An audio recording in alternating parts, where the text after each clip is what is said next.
Avoir soif de Dieu. Voici une question fondamentale dans la vie d'adoration.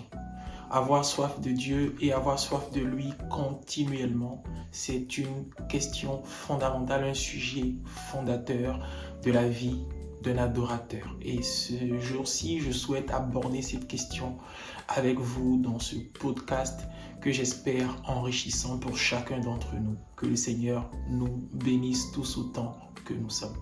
Alors oui, je l'ai dit à l'entame de cette vidéo, il est essentiel pour tout adorateur d'avoir soif de Dieu. Parce que la soif de Dieu, c'est cette envie-là qui nous pousse à avancer jour après jour avec Dieu. C'est quasiment le moteur de la marche d'adoration avec Dieu. Et donc oui, avoir soif de lui, c'est une chose très importante. Le seul souci, le seul problème, c'est qu'on n'a pas souvent soif de Dieu. C'est-à-dire qu'on n'est pas suffisamment assoiffé de lui pour avoir ce désir-là d'avancer jour après jour. Ou c'est qu'on avance avec lui, mais par convention, mais très peu par désir vrai de communion. Et quiconque parle de communion parle forcément de ce cœur-là de la communion qui est la soif de Dieu. Le roi David pouvait dire, et je cite, il disait, j'étends mes mains vers toi, mon âme soupire après toi comme une terre desséchée. On est dans le psaume 143, le verset 6. Et puis ailleurs encore, il dit, ô mon Dieu, tu es mon Dieu, je te cherche, mon âme a soif de toi, mon corps soupire après toi, dans une terre aride, desséchée et sans eau. Psaume 63, le verset 2.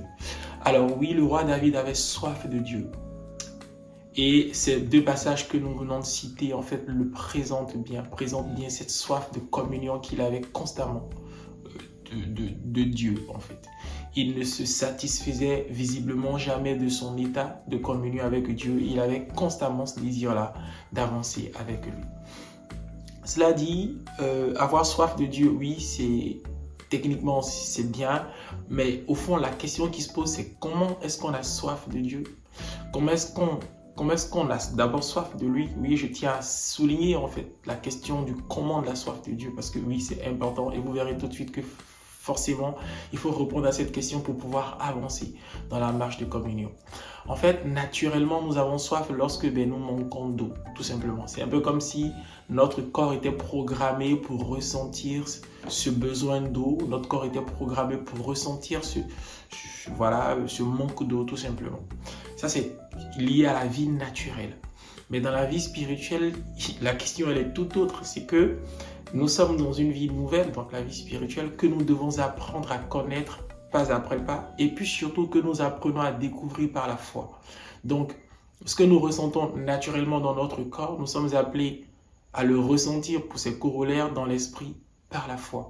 Ce qu'on ressent naturellement dans le corps, on le ressent ou on le recherche par la foi dans la vie de l'esprit. Donc, avoir soif de Dieu, curieusement, c'est une question de foi.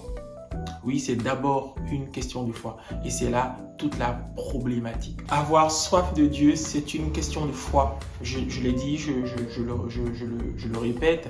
Avoir soif de Dieu, c'est une question de foi.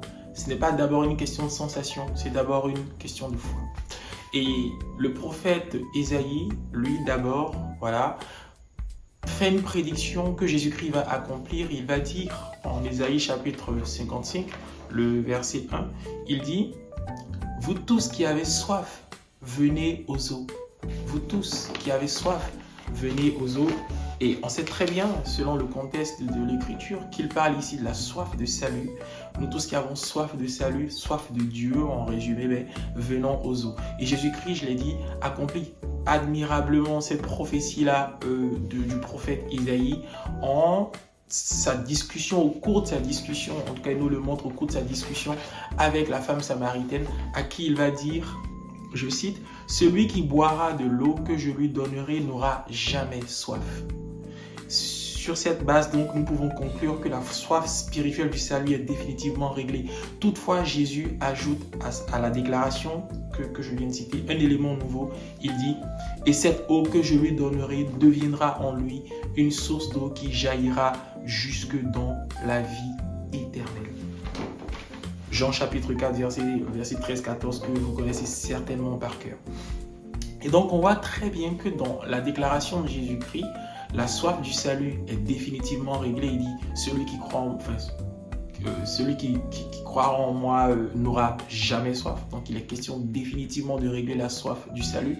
Mais la chose qui est étonnante dans ce passage, c'est que la soif du salut qui est définitivement réglée, va enclencher un nouveau processus de jaillissement d'une eau qui va se répéter, se renouveler petit à petit jusque dans la vie éternelle. Il dit, et cette eau que je lui donnerai deviendra une source qui jaillira jusque dans la vie éternelle. Donc il y a un jaillissement continuel de cette source, il y a un jaillissement continuel de cette eau qui va s'accroissant progressivement jusque dans l'éternité. Donc cette soif finalement qui est réglée va générer une nouvelle dynamique qui est censée nous garder en fait dans cet élan de communion. En fait. Concrètement, c'est dire quoi? Cette source dont parle Jésus ici en Jean chapitre 4, il va clairement l'identifier en la personne du Saint-Esprit en Jean chapitre 7, du verset 37 au verset 39. Celui qui croise en moi, des fleuves d'eau vive couleront de son sein. Il dit cela de ceux qui recevraient, il dit cela de l'Esprit que recevraient ceux qui croiraient en lui. Je crois que vous connaissez bien ce passage. Et donc la source dont il est question, finalement, c'est la personne du Saint-Esprit. Mais le problème avec la personne du Saint-Esprit en tant que source qui jaillit jusque dans la vie éternelle, c'est que cette source peut être attristée ou cette source peut être, pour reprendre les propos de l'apôtre Paul en 1 Thessaloniciens chapitre 5, verset 19, cette source peut être éteinte ou plutôt littéralement obstruée. Et c'est là le danger finalement avec la question de la communion, de la soif, de la communion qui reste du début à la fin une question de foi. C'est que nous avons la source en nous, la source qui est censée jaillir petit à petit, progressivement, jour après jour, jusque dans l'éternité. Mais cette source, nous pouvons l'éteindre, nous pouvons l'obstruer, tout simplement. Nous avons le pouvoir d'interdire à la source d'eau en nous de jaillir. Et c'est un pouvoir qui est dangereux. Et donc finalement, la soif de Dieu dépend du cœur que nous avons à entretenir notre relation avec le Saint-Esprit. Au fond, c'est que plus nous communions avec l'Esprit de Dieu, plus la source jaillit.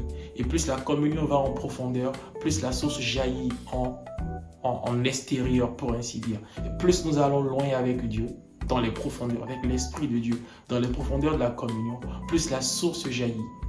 Et elle est vue des hommes. Moins nous communions, moins la source jaillit. Et surtout, nous avons en nous le pouvoir, le très dangereux pouvoir d'obstruer la source, de sorte que nous n'ayons plus soif, de sorte que nous ne soyons plus dérangés de ne pas avoir soif. Et c'est là le danger finalement de la vie d'adoration. C'est-à-dire qu'il faut pouvoir être responsable de sa propre vie d'adorateur finalement. C'est nous qui décidons si nous voulons continuer à creuser la source afin qu'elle jaillisse pour que nous ayons chaque jour un peu plus soif. Parce que ce qui est curieux aussi, et pour finir, c'est que plus nous buvons de cette source, plus nous avons soif d'elle. En même temps que la question du salut est définitivement réglée, en même temps cette question, en même temps ce règlement finalement du salut va générer une soif qui va se renouveler jour après jour jusque dans la vie éternelle. Et il nous revient d'entretenir cette source. Alors oui, je le disais au départ, la question de la soif de Dieu est une question de foi, parce que c'est par la foi qu'on entretient notre communion avec l'Esprit pour continuer à avoir soif. Du début à la fin, vous êtes responsable de votre soif de Dieu. Shalom.